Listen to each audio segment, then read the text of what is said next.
We'll see. Excellent. Well, thank you everybody for being here today at the HH launch party. This is really just going to be an opportunity for me to present a little bit more about the vision of this project. It's going to take about half an hour, and I'll put it on YouTube for those who couldn't make it to the room today. But it's great to see all of you. And I just wanted to point out that down there in the corner, I've really highlighted our Substack. We're on several forms of social media, but the Substack is how I'm sort of directly interacting every few weeks with what I'm calling a hub note. I just put one out a few days ago. I'm holding one for next week because it might be a little controversial, and I want to at least get an audience before I start making people upset.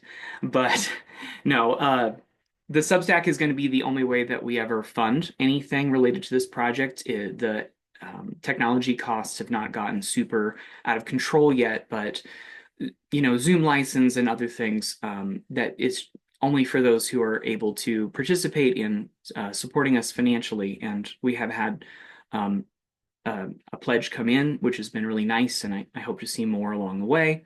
But we're not going to do a hard sell here.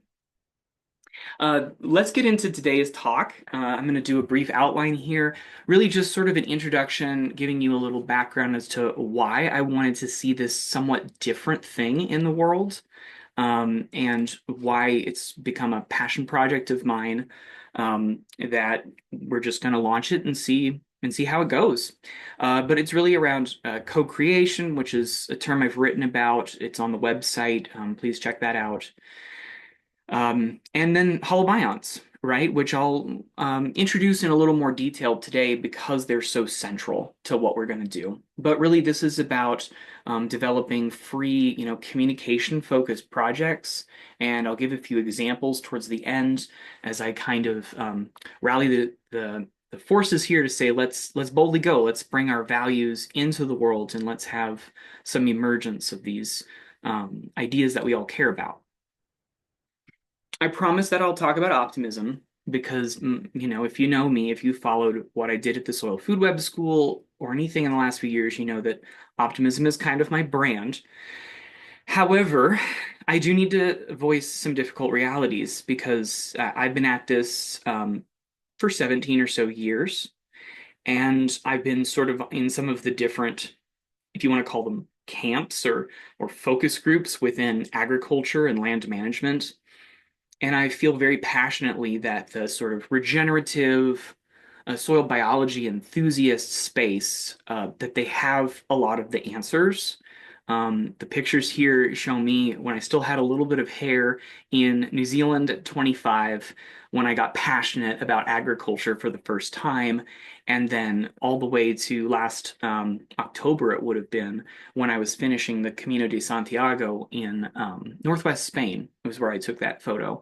And I had a lot of chance to reflect on this and say, I think one of the central issues that humanity needs to overcome, or one of the big challenges, is to change the focus of our culture writ large. The of course, there are indigenous cultures that do land management relationships with the bio world very effectively. In many ways, indigenous people today are the guardians of biodiversity on planet Earth.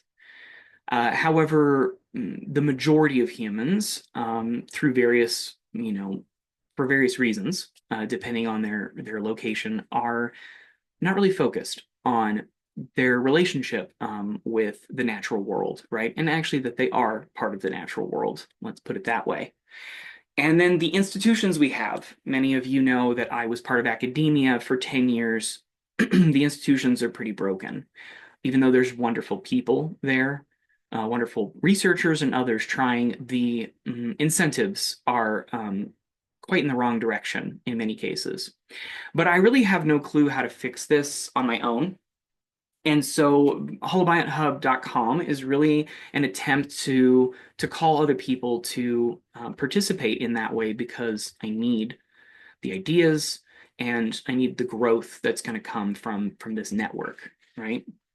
And I do think many of us have very similar values. So I wanted to start with this picture of what they call the Kármán line. It's the edge of the Earth's atmosphere and space. Um, as far as we know, inside that bubble is all life in our solar system and possibly in our galaxy, although that's unlikely. But it's the life that we have access to, that we can interact with and appreciate. Everything from the pangolins to some ants crawling around in the rainforest in the Amazon. Every person, right? It reminds me of Carl Sagan when he talked about the pale blue dot in the 90s. Everyone you've ever known, everyone that's ever existed, inside this little spaceship in the black void of space. And if we don't change our relationship to that biosphere, that the living beings that we share the planet with, I think that we're going to face increasing calamity over the next decade or so. So, like I said, optimism is on the way, but I do want to drop a marker for something right here. Very quickly in the conversations online, I see that there's a rift between people who see the biological world as perfect and the technological or human world as flawed. And I actually think that's a false dichotomy. I'm not really a gearhead, but I see how those who are and bringing that mechanical knowledge to the table can actually enhance the management of biological systems. And I want to pull apart this idea because I think it ultimately separates us humans from the natural world. So this is one of my favorite quotes. We often forget that we are nature. Nature is not something separate from us. So when we say that we have lost our connection to nature, we've lost our connection to ourselves. And even though I want to highlight holobionts and sort of celebrate what they do, I'm ultimately very interested in having a conversation with other brilliant humans about what this looks like. What does it look like that we can be the caretakers of the natural world and that we can have a place of enjoying and participating in the biosphere and yet not hopefully despoil it or exploit it as we are so often doing as a species. Of course, not everybody, as I mentioned before, is doing the same, and I could definitely spend some time pointing fingers at the specific human beings who I think are a big part of the problem there. However, each one of us can re-examine our relationship and forge that deeper connection. Um, I do want to look at another contrast here because, I spent years first excited about, volunteering on these organic farms in New Zealand. And then I went to a university that did a lot of, the typical kind of Green Revolution style of agriculture. Lots of tillage, chemicals, um, agribusiness mindset. And I found these two worlds were really fragmented and opposed to each other, whereas I dream of a kind of integration of these concepts. So what I currently am saying is, I think you can find a lot of truth in, the thousands of research papers about how to apply commercial fertilizers and get a certain yield and make a profit off of agribusiness. But I don't find a lot of meaning in that. Of course, the livelihoods of the individuals managing the land are important.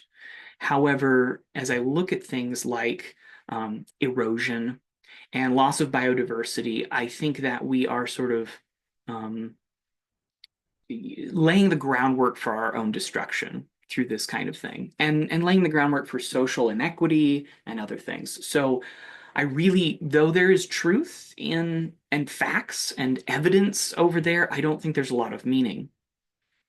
And then over on this side of the line, if you want to call it a line, where there's the hippies like me, the tree huggers, the people who are in this because we like walking in forests and we want a food forest around us. And I don't want to offend anybody, but I've studied permaculture. These are my people, right?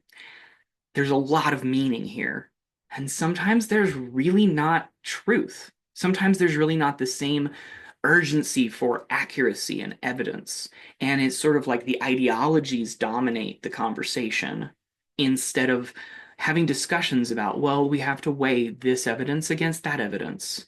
You need to show that this can be scaled up on this uh, you know, large area of land. You need to show that these can support livelihoods, that these can meet people's expectations for a food system, and not just constantly say everybody else is wrong and we're right. So lots of meaning in the soil enthusiasm circles, and sometimes some pretty fuzzy evidence base. Okay, so this quote by Ursula K. Le Guin, I want to focus in on a couple of things. The other big thing that has happened in the regenerative ag space, and it happened in organic agriculture when I got excited about that almost 2 decades ago and thought that was the solution, is that marketing has come in and distorted some things. And I think Ursula K. Le Guin says very well, politicians and advertisers who are seeking profit and power are going to lie. And it's subtle and it's omnipresent in almost every message that you hear. And it's one of the reasons I don't want Holobiont HUB to become another place where I try to be a soil influencer. Not that I'm throwing shade on the many wonderful people who are great soil influencers. I don't want to be a guru. I don't want to sell classes and workshops. I want to try to manifest these things in the world with a community for their own purpose, to their own end, free and open content.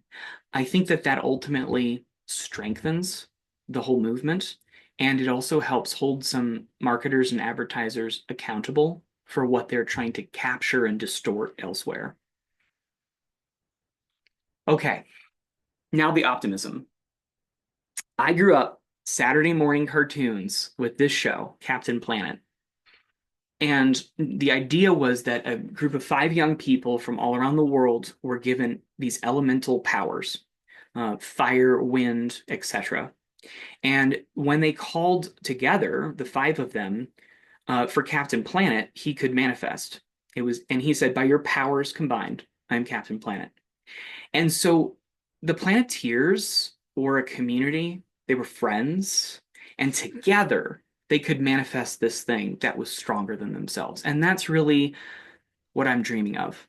That the power would be ours, that we could do more together with our pooled talents and even our disagreements, that we could reach for not just consensus, but a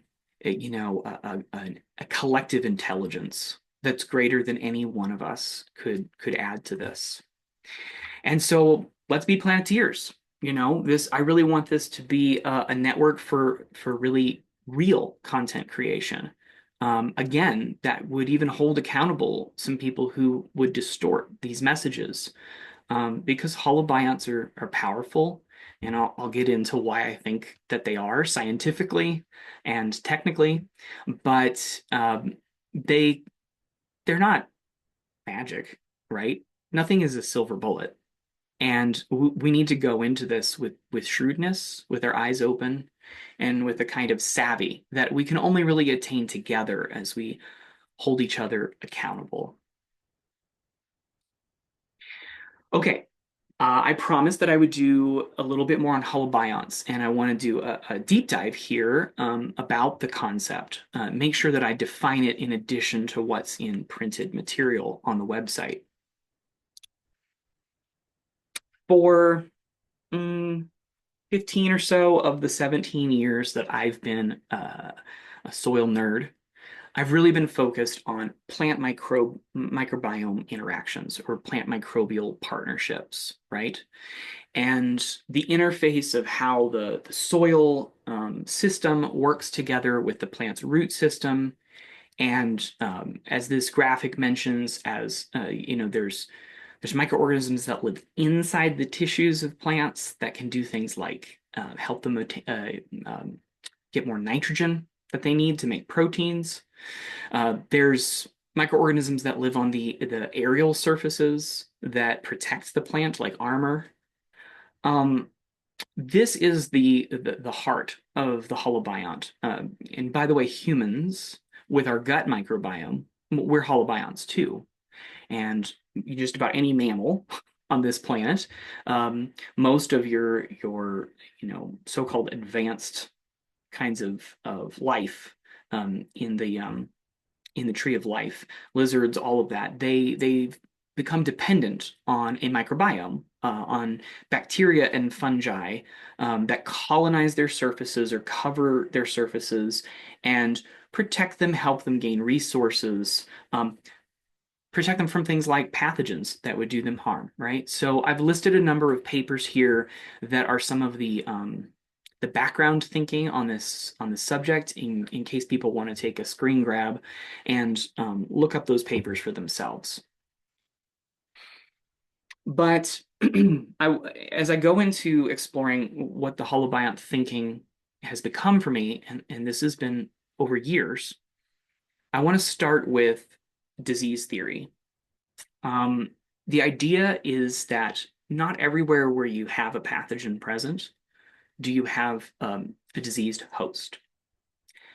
And not everywhere where you have even a feeble or vulnerable host do you have disease. And even if you look at environments, if you look at environments that are very stressful, where hosts are, maybe lacking in nutrients or something, disease is not always present there either. The idea is the overlap or this red kind of space in between. You have to have a pathogen, a vulnerable host, and conditions that enable infection. Then disease can really take off and go wild. And I want to give a shout out here to Dr. Godshocks because we met several times and talked about this concept. And she was sort of the first collaborator that got me thinking, how do we flip this and not make it solely about disease? But how do we make it about the why some plants and animals are really resilient and robust and healthy? What conditions enable that, etc. And so I want to give her props for that because it sparked me to think about this holobiont concept, which really came from a paper back in 2021 that I worked on towards the end of my time at Oklahoma State University. And I want to give a shout out to this anonymous peer reviewer because they're the ones that looked at my first draft and said, I think you need this central concept in your paper to help people grapple with it. And I think it needs to be holobionts. Here's some papers to read. I had heard the term, but I had not done the deep dive that was necessary. So this is a graphic that I developed because of this, and I don't think it would exist in the world or be in my mind the same way if not for this very magnanimous anonymous peer reviewer who pushed me to grow myself and make my paper better, right? So this has gone through several iterations. Here's where we're at. If we think in the positive about holistic health, I think that where you have a really active community of allies, sometimes we think about these as mutualist organisms, like I studied mycorrhizal fungi, which are almost always beneficial to the plant. And we often call those relationships plus plus. Both organisms benefit. However, I would reach into, even if the organism, the microbe, isn't doing something directly for the plant, there's evidence coming out of the health literature, and I've cited a couple of those papers that the human gut is full of organisms that don't directly do anything for us, except they take up space and they make sure that there's not a lot of excess nutrients sitting around. And so they do constrain the overgrowth of the antagonists the parasites, the pathogens, right? And so this is really exciting because the pool of allies grows, and there's thousands and thousands of things. Only humans have only studied a few of the organisms in soil. If I was to guess, I would say 95% of the story is unknown. And that's something, I've talked with Nicole Masters about as well. It's a black box still to us, and we're just trying to push a little deeper every year with our tools of science to know more. But through millions of years of evolutionary time, these relationships have stabilized. And when you have active soil organisms, plants can find allies, right? As they grow their roots. And I did a lot of questioning of our breeding protocols when I was in grad school. I'm not a plant breeder or an animal breeder, but I know that there's been something happened since the Green Revolution where we seem to have made less and less cooperative hosts. And so that effective ability of the host to share resources with the organisms, maybe even to discriminate where the resources go, give them to the allies, but not to the pathogens, for example. This is very important. And this has a lot of, the selection of cultivar or genotype in our cropping systems. I could talk about it for hours, right?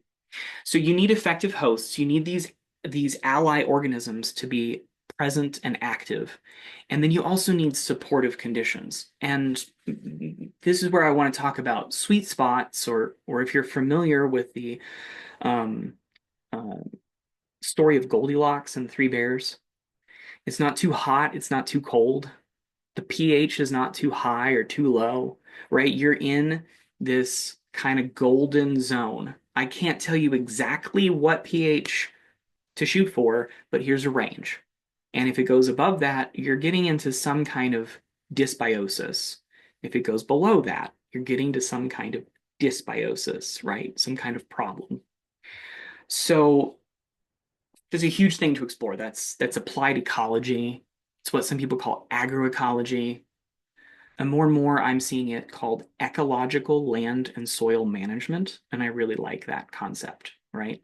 How do we support the thriving um, holobionts, right? Because they only happen right there, where you have these three things simultaneously.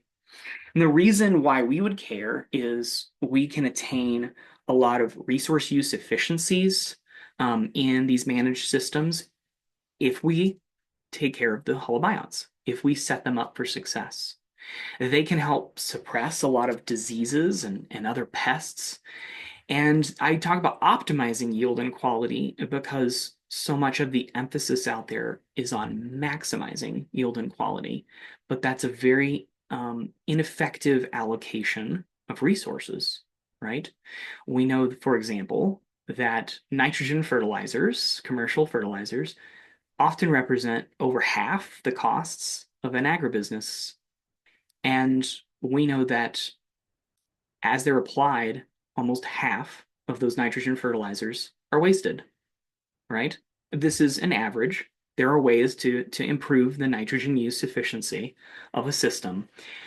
However, if you look around at the common agribusiness setting, especially in countries like the US and over in Europe, you see that because the allies are not there or the hosts chosen for that system have not been selected to be good holobiont partners, or because the conditions in the system, like waterlogging in the soil, are leading to dysbiosis, you lose a lot of that efficiency.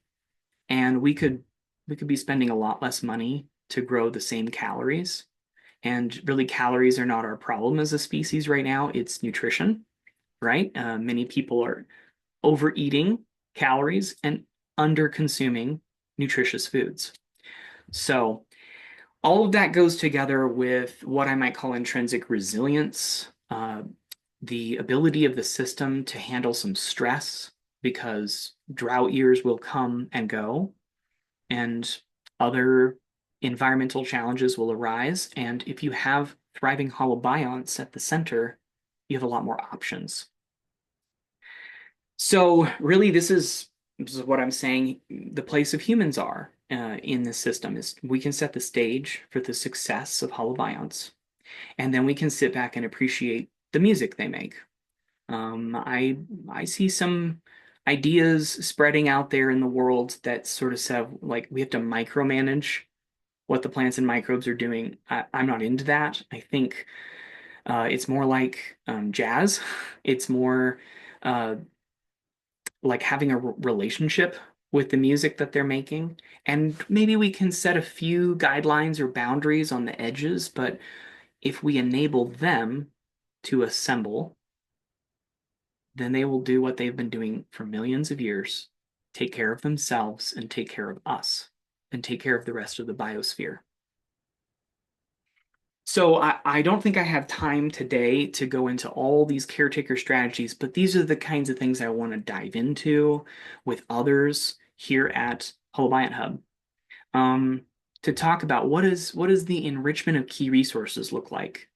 You know, I've used this big term rhizodeposition. Some people say root exudates, right? How do we maximize what the plant is sharing with the microorganisms and what the microorganisms are doing to support the plant? That's just one of many ways to dive into these topics. And who's our audience? I think it's very broad, uh, but I'm going to focus a lot more probably on beginners. I'm a science communicator at heart, and I really want to help people get started on the right foot.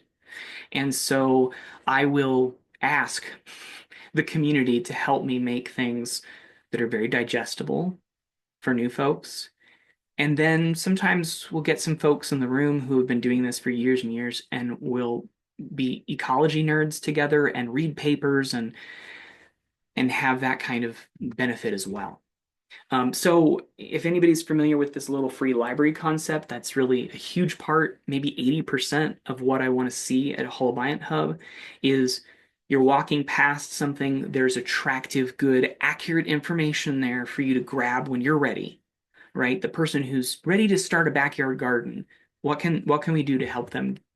Um, and then again, for those of us who have been reading this material and creating this material for a long time, we can be a challenge network for each other. We can go deeper into these realities. Um, I just want to mention, especially if folks come here sometimes with the same mindset that they've approached other regenerative organizations in the past. I am not interested in talking about recipes here or talking about potion class. It's not cooking, it's not magic. It's about a toolkit. It's about saying what are the land management practices? What are the realities of these relationships that are going on in between plants and microbes, between animals and microbes, and how can we sort of expand our kit of tools, the things we can reach for to be successful. And I'm working on the backyard laboratory scale for the most part, right? I've converted part of my backyard in a suburban setting, built hugelkultur beds. I still grow things in raised pots. I do composting and worms and all of that. I will talk about these things um, mostly from this direct experiential level um, and that scale. Again, this is me out here trying to have a relationship with the soil food web, trying to take a pretty terrible, typical yard in America and turn it into a place where holobionts can thrive. That's where the rubber meets the road for me. These principles can scale though, and I know some of the people that take them and scale them up in an agribusiness setting. And so I want this to be a place for farmers and ranchers because many of them are friends of mine and my people. I want this to be a place for those who have the expertise to consult with agribusiness because ecological land and soil management, those solutions, we need them everywhere, not just in our backyards and not just to help each individual reforge their connection to the natural world, but also across human society. We need these things to come online. They can, they will, and talking about them at the backyard scale, a lot of people have figured out how to take that and make it work on thousands of hectares, right? So I know I'm a little over time here, but we're going to come in at about the right landing place for this video. I just want to give a couple examples of what we're already doing and dreaming of doing so that we can kind of get in this mode of let's boldly go into this territory. I want to give a shout out to Heather Borite. She's been working with me on this infographic, for example, and editing and reorganizing the idea of a beginner's primer about active or hot composting. That is already teased on the website, and that hopefully in the next month or so we can release that as free content, as something that people can grab and say, oh, this helps me get started at a backyard scale. Someone else might need to come along and figure out how to take that to a commercial scale, which is not really our focus, but getting the principles communicated effectively, that's what gets me out of bed. So that's just one example, and I can see several primers eventually being on the website for free and shared around on the internet. Hopefully this infographic gets shared around on the internet because that's the dream. Another thing I wanted to talk about is microscopy. It can be a little controversial as a subject. And I want to give a shout out to Tanya Decker for being a great collaborator of mine over years as I was growing and learning and shaping my own view of when this tool works and how it works. Because I really think it has something to offer us. I don't currently have a microscope. However, I'm looking into some fairly inexpensive, either analog or digital microscopes that I can mess around with and see if I can use them to help me peer inside the microscopic biological community of my compost, of my soil, because what I see in there can indicate to me how well the system is working. And there's a very practical, actionable way to also be like what we call mindful with microscopy, to use it as a way to inspire ourselves about this kind of unseen jungle that is beneath our feet. So we want to put together some very open, free HubScope sessions. I think Tanya will take the lead on that. I hope to learn a lot from those who are in the midst of it, and then maybe also to say, can we make a microscopy primer? Can that be the next project after the compost is stated? And then that takes us to my third and final example, which is blazing hub trails. So I think before we get to a primer or something that's a nice polished product, I want to just kind of re-experience the fun part of grad school with some other folks. I can facilitate a space where we have an open environment. We talk about topics we're interested in.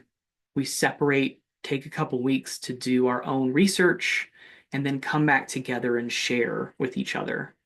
And I've got a couple talks coming up, one on nutrient management, one on grassland biodiversity. I'd love to brainstorm with people to bring my slides in maybe in March and help hone the message, and that's going to be a huge service to the people I speak to when, at the other side of that. But also, these are skills that I think any of us who gain this knowledge and expertise want to practice. We want to get better at making infographics, making short presentations. And those things I think will be appealing to our wider Holobiont HUB community, or the public, right? So I'm excited to get in there and do something very collaborative. And there's no quizzes. It's not a classroom, right? It's not even a seminar. It won't be planned that well. It will be, let's talk about some of this stuff and what have you brought to the table this week? We want to see it, digest it, help you make it better, right? Okay, so I appreciate your attention. I know I went a little over half an hour, but I think we did um, a coverage of the entire thing that needed to get through, and it will be on YouTube for those that couldn't make it today. I do want to leave you with this awesome graphic that I just finished with my friend Allison, just highlighting some of the ways in which holobionts, which could shortly be called host plus microbiomes, can be thought of. Even pollinators who are not traditionally what we consider part of the holobiome of a tomato plant, they interact, right? The pollinators, microbial communities influence the plants and vice versa. And it's a different way of referencing the world, that we're not just managing a tomato plant, we're managing a big biological community, and it's quite exciting to be connected to all of it. So with that, I'm gonna stop this recording, and then we will do any live questions here, because I'm here for another, 45, 50 minutes, as long as you all want to stay. Thank you.